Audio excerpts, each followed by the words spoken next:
Now, Ed pointed out while we were setting this shoot up that for the limited series to have only one corked wine was pretty interesting, and mainly because two of the wines are from New Zealand, which they will not use cork ever. I think it's national policy. So, two of the whites, and another one is Pebble Cove, and this is the brash grapefruit.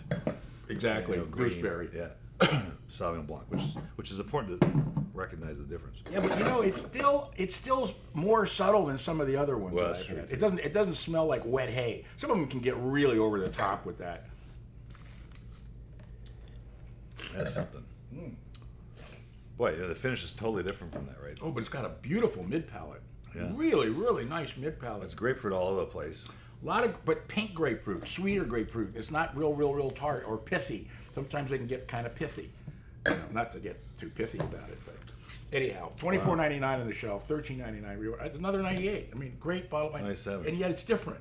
You know, that's what I love about these two. Isn't that great? These two wines are different. They're from the same area, and yet they're really both very good. Hey, wow, yeah, that's great, Ed. And hence the difference between being a beer aficionado, this is what I love about the wine business. This Pebble Cove is going to taste different next year. Why? Because of the soil, because of the weather, because of the pit conditions, all the things that happen.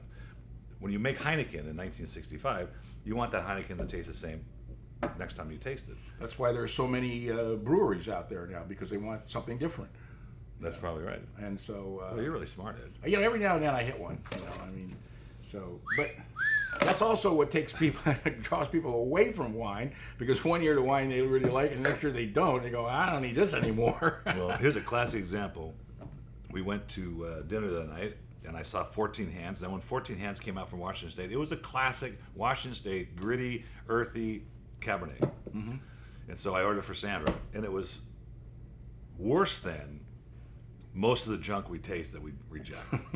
It was been sugared, it had no character, it seemed off, and I'm thinking to myself, this was a great brand, but whatever they did, either they were cutting back on the cost or whatever. Could have been an off bottle, I mean, it happens. No, it wasn't that kind of off. It was just, clearly they had put sugar in it. They had added grape sugar. Anyway, cheers. See you next time. Thanks for coming. Hey.